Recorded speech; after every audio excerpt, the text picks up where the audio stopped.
Hello అండి, welcome back to our channel. ఈరోజు story villain husband episode 60. ఇక స్టోరీలోకి వెళ్తాయి. హరిని ఏడుస్తూ తన ప్రెగ్నెన్సీకి జైనే రీజన్ అని చెప్పడం విని అందరూ షాక్ అయితే, హరిని తనని టార్గెట్ చేయడం చూసిన జై కోపంగా వచ్చిన హరిని చంప పగలకొట్టడం చూసి అందరికీ మరింత పెద్ద షాక్ తగులుతుంది. అది చూసిన అందరూ షాక్ అయి చూస్తూ ఉంటే, జై ఏం చేస్తున్నావు, ఆడపిల్లని అలా కొట్టొచ్చా అంటూ మళ్ళీ హరిని మీదకి వెళ్ళబోతున్న జైను కష్టంగా ఆపుతుంది రేణుక.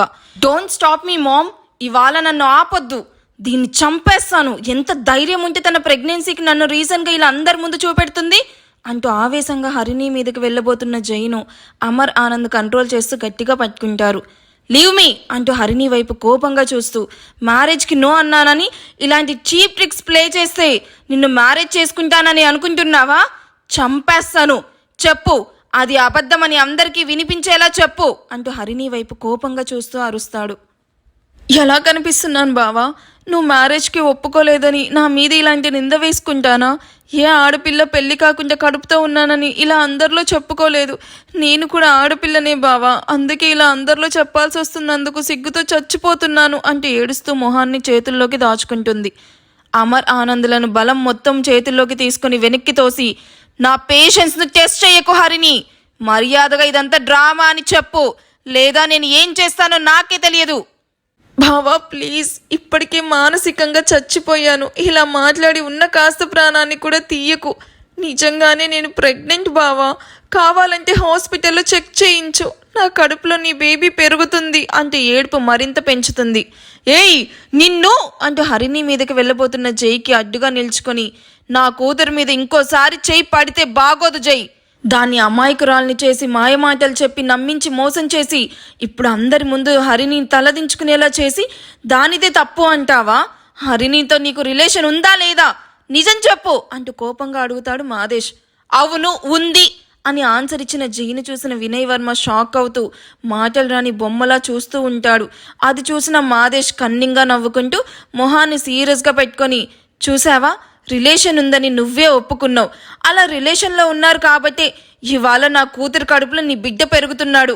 బావా నువ్వు ఇప్పటికీ నమ్మకపోతే ఇప్పుడే ప్రూవ్ చేస్తాను అంటూ జై ఫ్లాట్ వాచ్మెన్ను కార్లో నుండి లాక్కొచ్చి, చెప్పరా జై ఫ్లాట్కి నా కూతురు ఎప్పుడైనా వచ్చిందా, నువ్వు వాళ్ళిద్దరూ క్లోజ్గా ఉన్నప్పుడు చూసావా అని అడుగుతాడు.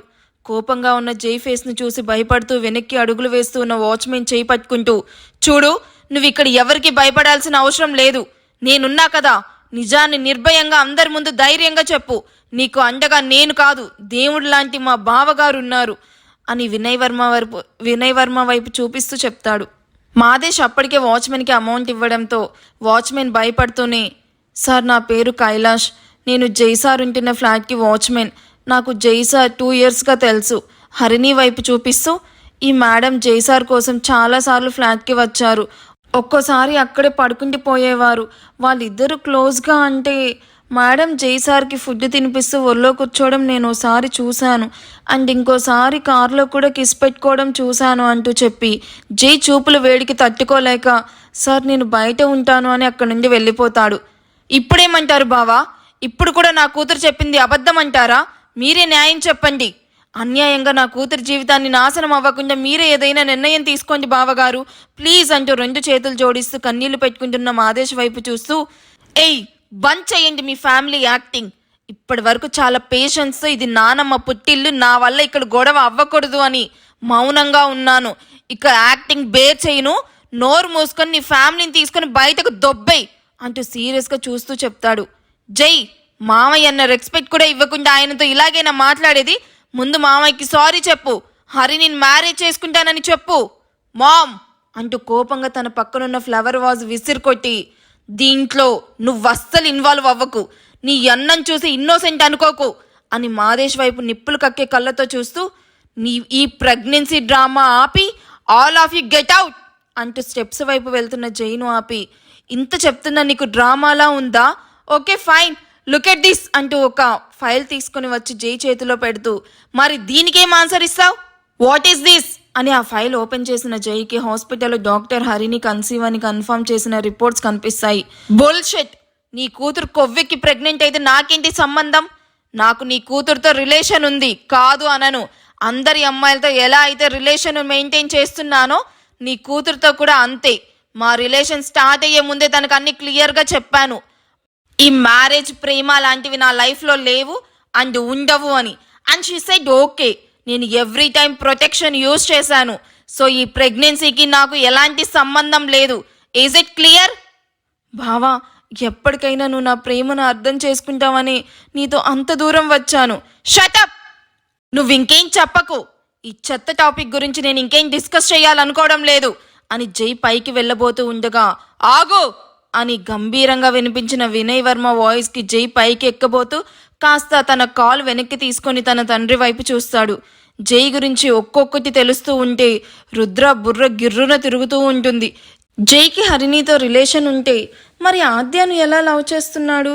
జైకి చాలా మందితో ఎఫైర్ ఉన్నట్టుంది అని తలపట్టుకుంటూ జై గురించి తెలిసి ఆద్య ఏమైనా ఏడుస్తుందా అని ఆద్య వైపు చూసిన రుద్రాకి ఆద్య చాక్లెట్ తింటూ జరిగేది ఇంట్రెస్టింగ్గా చూస్తూ కనిపించడం చూసి కళ్ళు పెద్దవి చేసి, ఏంటిది, ఆద్యను ఎలా కంట్రోల్ చేయాలా అని నేను ఆలోచిస్తూ ఉంటే ఆద్య ఏంటి సినిమా చూస్తున్నట్టు చూస్తుంది, తన మొహంలో ఎక్కడ కూడా బాధ, కంగారు అండ్ భయం కనిపించడం లేదు అని అయోమయంగా ఫీల్ అవుతూ వెళ్ళి ఆద్య పక్కన నిల్చుకుంటాడు.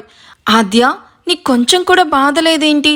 ఇక్కడ జరుగుతున్న డిస్కషన్ జై గురించి, అయినా నీలో కొంచెం కూడా కంగారు లేదు. ఏదో సినిమా చూస్తున్నట్టు అంత హ్యాపీగా చూస్తున్నావు. బాధ? వాడిలా అందరిలో ఇరుక్కున్నాడని నేను చాలా హ్యాపీగా ఫీల్ అవుతుంటే బాధ లేదా అంటావేంటన్నయ్యా? ఇప్పుడుంటుంది చూడు మామ చేతుల్లో వీడికి, లేకపోతే రోజుకొక అమ్మాయితో తిరుగుతాడా వీడు? అండ్ నువ్వే చూస్తున్నావు కదా, ఆ అమ్మాయి ప్రెగ్నెంట్ అని చెప్తున్నా ఎలా కాకిలా అరుస్తున్నాడో. నువ్వే చెప్పు, నిప్పు లేనిదే పొగ రాదు కదా అన్నయ్య. హరిని అంత ఖచ్చితంగా చెప్తుంది అంటే వీడు నిజంగా తన బేబీకి ఫాదర్ అయ్యుంటాడు. వీడికి హరిని మాత్రమే కాదు, చాలా మందితో ఎఫైర్ ఉంది తెలుసా అంటూ ఎవరికీ వినిపించుకుంటే చిన్నగా రుద్ర చెవిలో చెప్తుంది. వాట్? జై అఫైర్స్ గురించి నీకు ముందే తెలుసా అని షాకింగ్గా చూస్తూ, అన్నీ తెలిసి కూడా జైను ఎలా లవ్ చేసావు మరి అంటూ రుద్ర కూడా అంతే మెల్లగా అంటూ సీరియస్గా అడుగుతాడు. ఏంటి, లవ్వా? అది కూడా వాణ్ణి? నాకు వాడికి క్షణం కూడా పడదు. అలాంటిది వాణ్ణి నేను లవ్ చేయడం ఏంటి? నీకేమైనా పిచ్చా అంటూ ఆద్య సీరియస్ అవుతుంది. హో, అయితే నువ్వు లవ్ చేయట్లేదా? మరి జై ఎందుకు అలా చెప్పాడు అని ఆలోచిస్తూ రుద్ర సైలెంట్ అవుతాడు. ఆద్య కూడా జై వైపు సీరియస్గా చూస్తూ ఇప్పుడు వినయ్ వర్మ ఏం చేస్తాడా అని చూస్తూ ఉంటుంది. మాయా మాత్రం టెన్షన్గా గోర్లు కొరికేసుకుంటూ చేతులు నలుపుకుంటూ చూస్తూ ఉంటుంది. మాన్య కూడా అందరితో పాటు అసలు ఇందులో ఎవరు నిజం చెప్తున్నారు అనుకుంటూ చూస్తూ ఉంటుంది. వినయ్ వర్మ పిలుపుకి జై పైకి వెళ్ళేవాడు కాస్త ఆగి కిందకు స్టెప్స్ దిగుతూ వచ్చి వినయ్ వర్మ ముందు నిల్చుకుంటాడు. వినయ్ వర్మ జై వైపు చూస్తూ, నీకు నేనంటే ఏమాత్రం గౌరవం ఉన్నా హరినిను మ్యారేజ్ చేసుకో జై అని అప్పటి వరకు సైలెంట్గా ఉన్న వినయ్ వర్మ జై వైపు సీరియస్గా చూస్తూ చెప్తాడు. వినయ్ వర్మ వాయిస్లోని బేస్ ఎలా ఉంటుందంటే హార్ట్ పేషెంట్ ఎవరైనా అక్కడ ఉండుంటే ఆ బేస్కి చచ్చిపోయేవాళ్ళు. వినయ్ వర్మ మాట్లాడడం చాలా తక్కువ, బట్ మాట్లాడితే మాత్రం తన మాటలు బుల్లెట్లా చాలా పవర్ఫుల్గా ఉంటాయి. జైకి హరినితో మ్యారేజ్ చేయడం వినయ్ వర్మకి ఏమాత్రం ఇష్టం లేదు. కానీ ఇప్పుడు జై చేసిన పనికి వినయ్ వర్మకి మరో ఆప్షన్ లేకుండా పోయింది. అందుకే తనకి ఇష్టం లేకపోయినా హరినితో జైకి మ్యారేజ్ చెయ్యాలి అని డిసైడ్ అవుతాడు. వినయ్ వర్మ డెసిషన్కి అందరూ షాక్ అయితే మాదేశ్ ఫ్యామిలీ మాత్రం చాలా హ్యాపీగా ఫీల్ అవుతూ ఒకరి ముఖాలు ఒకరు చూసుకొని ప్లాన్ సక్సెస్ అని ఇండెక్స్ ఫింగర్ చూపించుకొని నవ్వుకుంటూ ఉంటారు. డాడ్, అన్నయ్యకి హరినితో పెళ్ళేంటి? మనకు అన్నయ్య గురించి తెలుసు కదా, అందరితో ఉన్నట్టే హరినితో కూడా ఉన్నాడు. వాళ్ళు ప్లాన్ చేసుకొని అన్నయ్యని ఇలా బ్లేమ్ చేస్తున్నారు. మాయా, చిన్నపిల్లవి చిన్నపిల్లలా ఉండు. నీకు మీ అమ్మలాగా అన్న అంటే పిచ్చి ఉందని నాకు కూడా తెలుసు అంటూ కంగుమని వినిపించిన తండ్రి వాయిస్కి మాయా భయపడుతూ సైలెంట్ అయిపోతుంది. చాలా కరెక్ట్గా చెప్పారు మావయ్య, ఇప్పటికైనా మీరు కరెక్ట్ డెసిషన్ తీసుకున్నారు. జైకి పెళ్లి చేస్తే తప్ప తను అలవాట్లను వదిలేయలేడు. జైకి హరినితో మ్యారేజ్ చేయడమే న్యాయం, ఎందుకంటే తను జై బేబీను కడుపులో మోస్తుంది కదా అంటూ జై వైపు కోపంగా చూస్తూ అప్పటి వరకు సైడ్కి నిల్చుకొని ఉన్న ఆద్య ముందుకు వచ్చి హరిని చేయి పట్టుకొని జై పక్కన నిల్చుకోపెడుతూ ఇద్దరు చూడ్డానికి చాలా చక్కగా ఉన్నారు అని నవ్వుతూ జై వైపు చూస్తూ కళ్ళెగరేస్తుంది.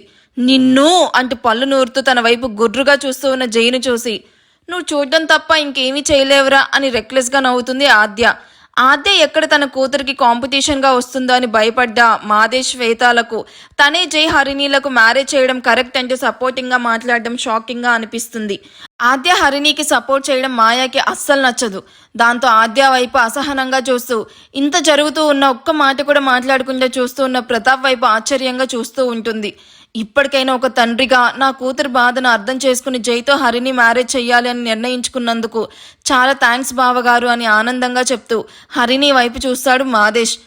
మామయ్య అంటూ వెళ్ళి వినయ్ కాళ్ళ దగ్గర బ్లెస్సింగ్స్ తీసుకొని, ఇప్పటికైనా నా ప్రేమ నిజమైందని మీకు అర్థమైంది. బావను ఎలా అయినా మార్చి మీ అందరి ముందు నిల్చుకోబెడతాను మామయ్య అని కన్నీళ్లు తుడుచుకుంటూ, బావను ప్రాణంగా ప్రేమించా, అందుకే ఇంతలా బావ కోసం ఏడుస్తున్నాను అని నవ్వుతూ చెప్పి రేణుకాను ఆనందంగా హక్ చేసుకుంటుంది. జరిగే డ్రామా చూస్తూ ఉన్న జై వినయ్ వర్మతో ఏదో చెప్పబోతూ ఉంటే అప్పటిదాకా సైలెంట్గా మొబైల్ చూసుకుంటూ కూర్చున్న మహదీర్ పైకి లేచి, జై కాస్త ఆగు, నేను మాట్లాడాలి అంటూ అందరికీ మిడిల్లో నిల్చుకొని, సో నీ కూతురు జైను ప్రాణంగా ప్రేమిస్తుంది అంటావు అంతే కదా మాదేశ్? మహదీర్ వైపు డౌట్గా చూస్తూ, వీడేదో నా కొంపకు నిప్పు పెట్టేలా ఉన్నాడుగా, జాగ్రత్తగా డీల్ చేయాలి అనుకుంటూ, హా అదేగా మహదీర్ చెప్తున్నాను, నా కూతురు ఇన్నోసెంట్ కాబట్టి జై ప్రేమించాడు అని తెలిసిన తన ప్రేమతో మార్చుకోవాలి అని జైతో లివింగ్లో ఒప్పుకుంది. అవునవును, చాలా ఇన్నోసెంట్, ఎంత ఇన్నోసెంట్ అంటే అంటూ తన మొబైల్ ఓపెన్ చేసి మాదేశ్కి చూపించగానే మాదేశ్కి తన నిల్చుకున్న చోట భూమి చీలిపోయినట్టు అనిపించి నిల్చుకున్నవాడు కాస్త చైర్లో కూలబడతాడు.